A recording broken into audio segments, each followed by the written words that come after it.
Assalamualaikum warahmatullahi wabarakatuh. Om Swastiastu, Namo Buddhaya, salam kebajikan, salam sejahtera bagi kita semua. Perkenalkan, saya Sofia Daniati SPD MPD, dosen tetap program studi Tata Rias AKS Ibu Kartini Semarang. Saat ini, saya sedang mengikuti proses sertifikasi dosen gelombang 1 yang diselenggarakan oleh Kemendikti Sayentek 2025.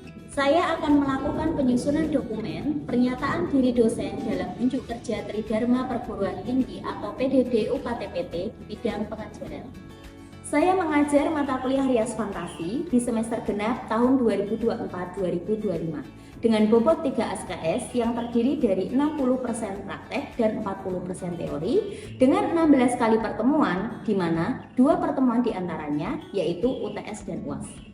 Adapun deskripsi mata kuliah Rias Fantasi yaitu, mata kuliah ini merupakan mata kuliah teori dan praktek yang akan memberikan pengetahuan dan keterampilan bagi mahasiswa tentang Rias Fantasi dengan berbagai macam tokoh dan karakter sesuai dengan tema untuk menampilkan watak tertentu bagi seorang pemeran di panggung, yaitu tema Rias karakter orang tua, tema Rias karakter horor, rias karakter hewan, rias karakter ras, body painting, rias wajah fantasi, sanggul, headpiece, busana, dan pelengkapnya. Pada mata kuliah Rias Fantasi, mahasiswa akan diperkenalkan alat dan kosmetik yang digunakan untuk rias fantasi, khususnya cat body painting, sehingga mahasiswa akan mampu menciptakan kreasi rias dan inovasi riasan yang mengikuti perkembangan zaman. Mata kuliah Rias Fantasi diselenggarakan dengan pendekatan student center yang menekankan peran aktif mahasiswa dalam proses pembelajaran melalui diskusi interaktif, presentasi, dan praktek langsung di kelas. Metode pembelajaran yang diterapkan pada mata kuliah Rias Fantasi bersifat aktif dan partisipatif. Di antaranya yaitu, yang pertama adalah ceramah interaktif. Ceramah interaktif diberikan agar mahasiswa mampu memahami secara konseptual tentang teori rias fantasi. Kemudian yang kedua adalah diskusi kelompok. Diterapkan dengan mengarahkan mahasiswa untuk observasi secara langsung terhadap objek atau fenomena, diikuti dengan menganalisa dan mendiskusikan secara kelompok sehingga mendorong mahasiswa untuk aktif dalam mengamati, mengumpulkan informasi dan menarik kesimpulan berdasarkan bukti yang ditemukan. Kemudian yang ketiga adalah demonstrasi agar mahasiswa dapat memahami materi secara konkret dan mengembangkan keterampilan mahasiswa. Dan yang keempat adalah praktikum di bengkel kerja untuk memberikan pemahaman dan keterampilan praktis mahasiswa tentang teknik sesuai materi yang ada pada mata kuliah Rias Fantasi. Untuk media pembelajaran pada mata kuliah Rias Fantasi meliputi buku petunjuk praktek, RPS, dan PowerPoint. Adapun materi pembelajaran yang ada pada mata kuliah Rias Fantasi meliputi konsep dasar Rias Fantasi, mengembangkan sumber ide menjadi sebuah tema Rias Fantasi, penyelenggaraan pertunjukan seni, teknik Rias Fantasi berdasarkan watak, karakter, dan usia, teknik Rias Fantasi dengan karakter hewan, teknik Rias Fantasi dengan karakter horor, teknik Rias Fantasi dengan karakter komedi, teknik Rias Fantasi 3 dimensi, teknik Rias Fantasi dengan tema ras, suku, adat, dan teknik Rias Fantasi cross gender. Kriteria penilaian pada mata kuliah Rias Fantasi terdiri dari 4 komponen, yaitu nilai harian dengan bobot 50%, nilai UTS dengan bobot nilai 20%, nilai UAS dengan bobot nilai 20%, keaktifan dan kedisiplinan dengan bobot nilai 20%. Penilaian dilakukan secara objektif berdasarkan indikator seperti ketepatan dan penguasaan materi, partisipasi aktif dalam presentasi atau diskusi bersama, pengembangan sumber ide dan penentuan tema, pembuatan desain, penyusunan job sheet, pelaksanaan praktikum dengan memperhatikan persiapan kerja, proses, sikap kerja, hasil kerja, dan waktu penyelesaian. Rubrik penilaian disusun secara jelas dan terukur dan hasil evaluasi disampaikan kepada mahasiswa sebagai umpan balik bagi mahasiswa untuk meningkatkan kompetensi mahasiswa. Dengan pendekatan dan metode pembelajaran yang diterapkan, saya berharap mahasiswa mampu berpikir kritis, kreatif, dan inovatif dalam berkarya sehingga siap menghadapi tantangan di dunia kerja. Baik, selanjutnya mari kita simak video pembelajaran mata kuliah Rias Fantasi. Assalamualaikum. Waalaikumsalam. Assalamualaikum warahmatullahi wabarakatuh. Waalaikumsalam warahmatullahi wabarakatuh. Selamat pagi semuanya. Pagi Bu. Sehat hari ini? Sehat. Sudah sarapan? Sudah. Jika sudah sarapan, ya kalian dalam keadaan sehat, bisa diharapkan di pertemuan kali ini, ya di mata kuliah Yayasan Fantasi, kita bisa melaksanakan ya atau mengikuti mata kuliah ini dengan lancar. Ya. Sebelum kita memulai perkuliahan, baiknya kita berdoa dulu, ya berdoa apa teman?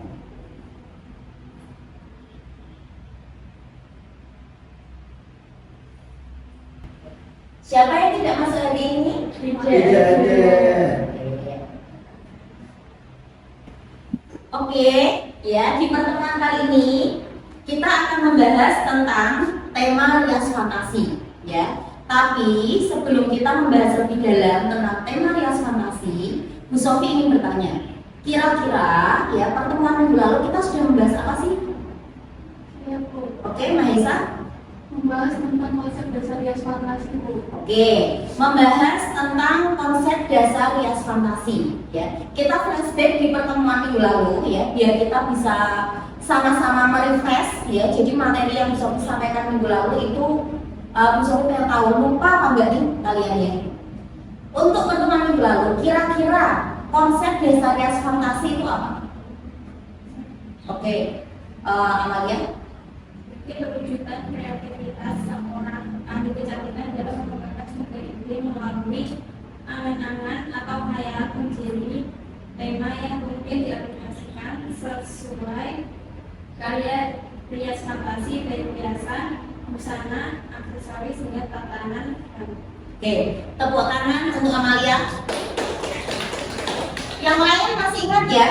Oke. Jika kalian masih ingat ya dengan materi-materi yang minggu lalu sudah bisa disampaikan dan kita diskusikan bersama, ya materi selanjutnya yang akan bisa disampaikan yaitu tentang tema rias fantasi. Ya, tema rias fantasi ini merupakan salah satu komponen penting dalam ya menciptakan suatu karya rias fantasi. Ya, kemarin kita sudah membahas tentang apa itu pengertian rias fantasi, kemudian poin-poin pentingnya apa saja, jenisnya apa saja. Nah, dari situ ya kita kembangkan menjadi sebuah tema. Ya, bagaimana sih cara mengembangkan sebuah tema atau mengembangkan sumber ide sehingga menjadi satu karya rias fantasi. Subjek PMK dari materi hari ini yaitu mahasiswa mampu membedakan berbagai macam tema rias fantasi dan dapat menentukan bagaimana cara membentuk ya atau mengimajinasikan sesuatu sumber ide menjadi satu tema ya yang nantinya akan diaplikasikan ya menjadi sebuah karya rias fantasi. Komponen penting dalam menciptakan suatu karya rias fantasi itu ada 4 ya, bisa tolong diperhatikan. Yang pertama itu adalah sumber ide. Jadi langkah pertama dalam menciptakan satu karya rias fantasi itu adalah sumber ide. Sumber ide itu merupakan segala sesuatu yang dapat digali untuk menciptakan desain ide baru berupa apa saja yang ada di sekitar manusia. Ya, jadi suatu sumber ide itu sumbernya bisa dari mana saja. Ya, bisa dari alam, bisa dari hewan, ya. Dan apapun yang ada di kehidupan kita sehari-hari itu bisa menjadi sumber ide. Ya. Yang kedua, setelah sumber ide itu kita dapat, ya kita gali, maka kita tentukan satu tema. Ya, apa itu tema? Ya, tema merupakan dasar angan yang mengilhami penampilan yang akan dibuat dengan memperhatikan asal usul dan pengaruh budaya yang melatar belakanginya. Ya, jadi setelah sumber ide itu kita peroleh, ya, kemudian kita tentukan temanya apa sih kira-kira, ya kan ya saya sini ya. Kemudian setelah tema didapat, ya, lanjut kita membuat desain. Ya, desain itu adalah sebuah rancangan, ya, berbentuk gambar yang tersusun dari unsur desain dan akan diwujudkan menjadi suatu objek. Jika kita ingin menciptakan satu karya rias fantasi, ya itu harus didasari oleh desain. karena desain merupakan suatu rancangan. Jadi dari pengembangan sumber ide, ya, kemudian kita tentukan tema, ya, baru kita membuat desain. Ya, desain itu adalah rancangan dari tema yang sudah kamu khayalkan, ya sudah kamu bayangkan ini kira-kira temanya ini. Kemudian setelah desain itu jadi, ya setelah desain itu terbentuk, kemudian selanjutnya adalah memikirkan tentang pelengkap. Ya, pelengkap itu apa? Kostum, ya, dan aksesoris. Ya, segala pelengkap yang dikenakan oleh aktor untuk menggambarkan karakter serta karakteristik tokoh serta membantu tokoh dalam komunikasi. Ya, jadi kostum ini sangat penting dalam suatu karya hias fantasi. Ya. Ketika make up-nya sudah bagus, ya, atau kemudian tatanan rambutnya sudah bagus, tapi tidak didukung dengan kostum, ya, itu tidak akan memperkuat karakter yang ingin kamu tonjolkan. Ya, maka kostum ini menjadi poin yang sangat penting. Ya, ketika kamu ingin merias atau menciptakan satu karya hias fantasi tema bunga misalkan, tapi baju yang dikenakan, ya, baju yang dikenakan itu tidak sesuai dengan tema. Ya, apakah orang itu akan tahu bahwa ini tuh make up dengan tema bunga? Kan tidak. Ya, maka kostum dan aksesoris itu merupakan suatu poin penting, ya, dalam mendukung satu karya hias. Sampai sini paham? Oke, rekan-rekan mahasiswa silahkan cobalah untuk menganalisa sumber ide dari hias fantasi berikut ini. Ya, jadi tolong diperhatikan gambar yang akan bisa diambil. Oke, coba perhatikan keempat gambar ini. Ya, tolong diperhatikan dari gambar 1, 2, 3, dan 4. Ya. Ini adalah contoh gambar dengan berbagai macam tema. Penggolongan sumber ide dari keempat gambar tadi yang sudah kalian amati, ya, itu ada 4 penggolongan sumber ide. Yang pertama itu adalah legenda atau cerita rakyat, ya. Yang kedua histori atau sejarah. Yang ketiga adat atau suku tertentu. Dan yang keempat adalah benda alam. Ya, tolong diingat, ini ada 4 penggolongan sumber ide. Kita kembali ke gambar yang tadi. Oke, dari keempat gambar ini, setelah tadi bisa menjelaskan tentang penggolongan sumber ide, coba ditebak kira-kira mana yang histori, mana yang budaya, ya, mana yang alam, dan lain sebagainya. Coba.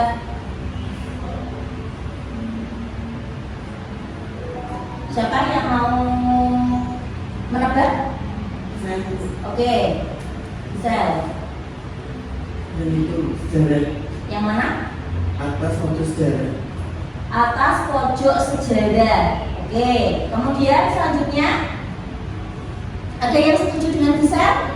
Tidak. Oke, menurut Amalia? Foto paling ujung yang warna hijau itu cerita rakyat. Cerita rakyat. Terus ada lagi? Yang sampingnya cerita rakyat itu make up suku. Make up suku. Yang lain? Suku berarti budaya ya. Ya, oke. Yang hijau yang bawah pojok ini itu make up alam. Benda alam. Oke. Kemudian yang terakhir, Gisel. Benar, foto sejarah. Sejarah. Oke, tepuk tangan untuk kita semua. Selanjutnya, fungsi sumber ide. Kira-kira apa sih fungsi sumber ide? Ya, kenapa sih kok kita harus menggali sumber ide sebelum kita menciptakan karya hias fantasi? Sebenarnya fungsinya apa? Ya, yang pertama itu dasar dalam penentuan tema. Ya, jadi sebelum kita menentukan tema, kita harus tahu sumber idenya dari mana. Kita harus gali dulu sumber idenya sehingga kita bisa menentukan satu tema. Kemudian yang kedua, sebagai acuan dalam membuat desain. Ya, ketika kita membuat desain, ya, kalau kita tidak tahu sumber idenya dari mana, temanya apa, bagaimana cara kita membuat desain. Ya. Kemudian yang ketiga, sebagai bayangan dalam menentukan desain seperti apa yang akan dibuat agar tidak mengalami kesulitan dalam proses penggarapan. Ya. Kemudian yang keempat, sebagai dasar pengembangan dari bentuk desain yang sesungguhnya sesungguhnya menjadi sebuah bentuk desain yang diinginkan untuk sebuah karya yang akan diciptakan. Ya. Kira-kira ya dari penjelasan besok ini ya, menurut kalian sumber ide apa yang bisa kalian ambil yang nantinya akan kalian jadikan tema untuk nanti ditampilkan ketika kuliah kalian? Coba Amalia, kira-kira mau sumber ide apa? Mau alam kah? Budaya kah? Kemudian sejarah kah? Kira-kira mau apa? Kalau saya Karena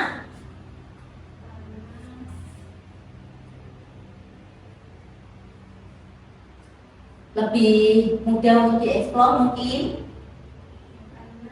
karena alam Hmm. itu banyak jenis mungkin dari tumbuhan, atau kebanyakan itu kan banyak yang Oke, setelah kita membahas ya tentang bagaimana cara mengembangkan sumber ide, yuk kita coba sebutkan kembali kira-kira teknik pengembangan sumber ide itu apa saja. saya tuh Oke, stilisasi, stilisasi, kemudian ada lagi ya, disformasi, selanjutnya ada lagi, oke, distorsi, yang terakhir informasi. transformasi. Oke, itu ada 4 teknik pengembangan sumber ide ya, yang tadi sudah disebutkan. Kira-kira ya dari keempat gambar ini ya, coba diperhatikan, kalian analisis ya, dianalisa, kita tebak gambar ya.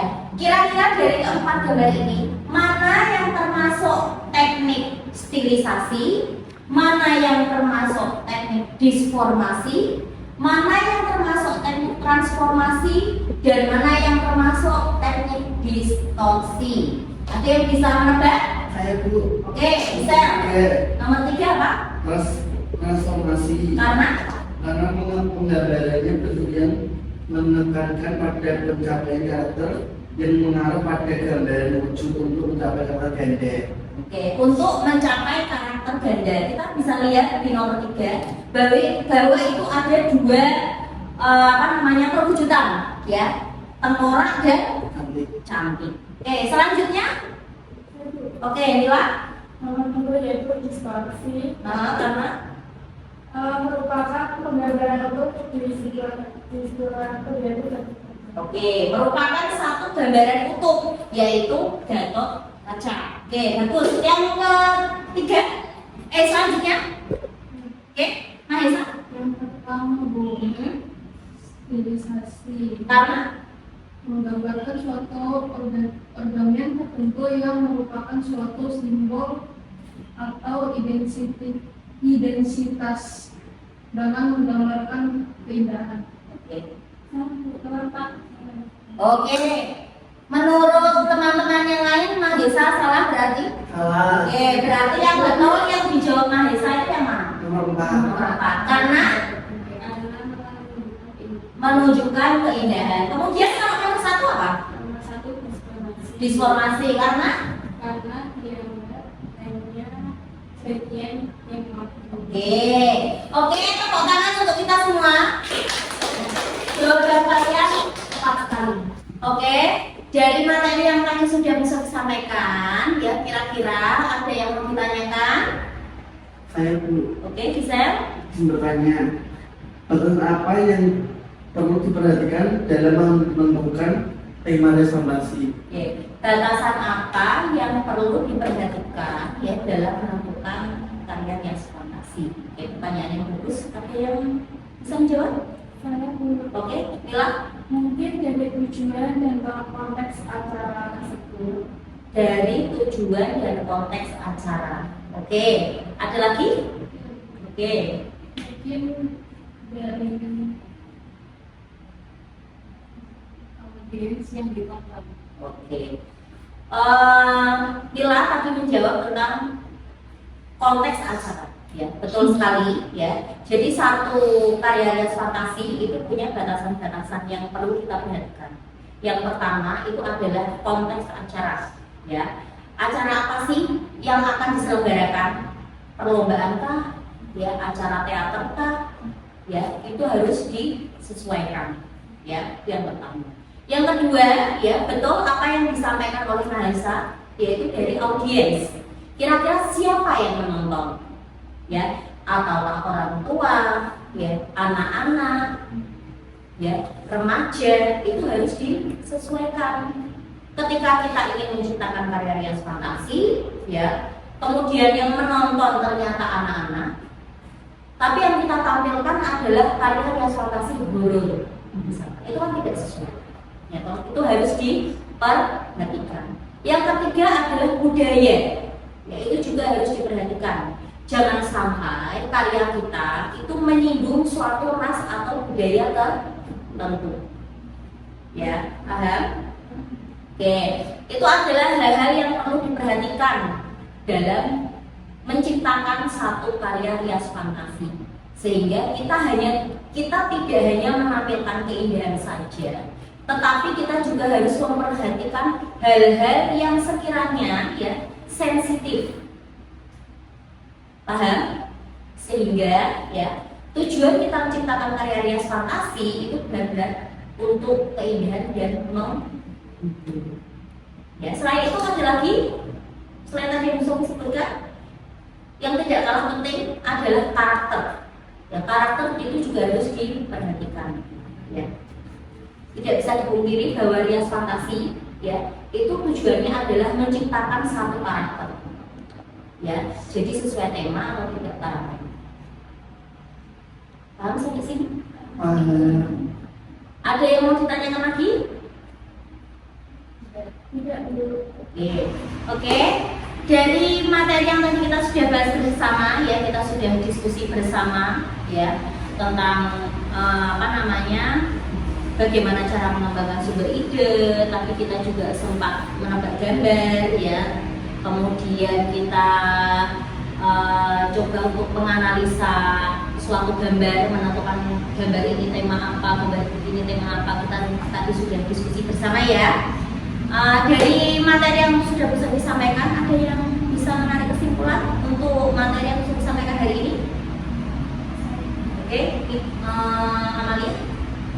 Jadi kesimpulan materi kali ini yang bisa kita dapat itu ada dari sumber ide, tema, rancangan desain, riasan wajah, kostum, dan aksesoris perlengkapan yang merupakan satu kesatuan yang tidak bisa dipisahkan dalam menciptakan karya rias fantasi.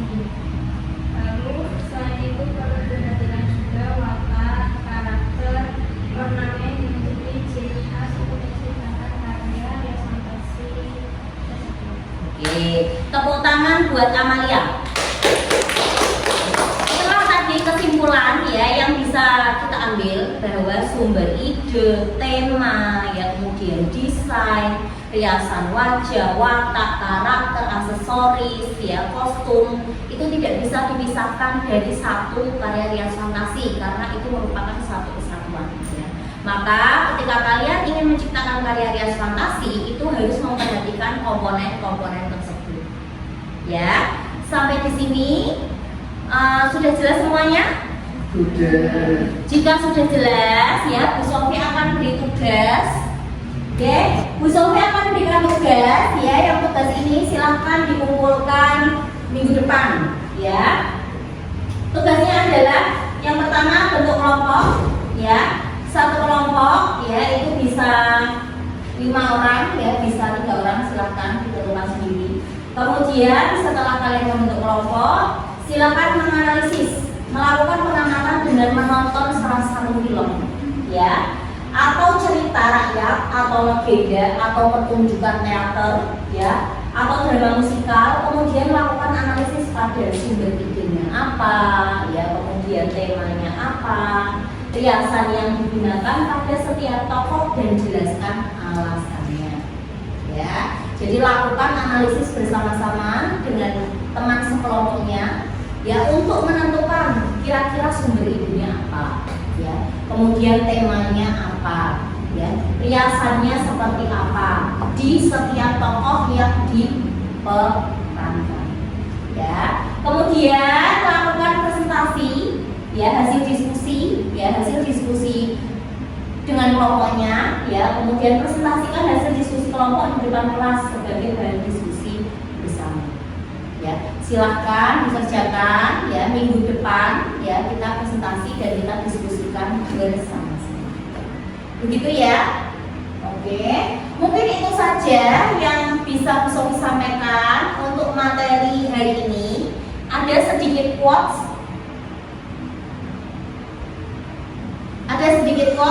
yang ingin Bu Sofi berikan, yaitu yang pertama, jangan takut untuk berpikir di luar otak.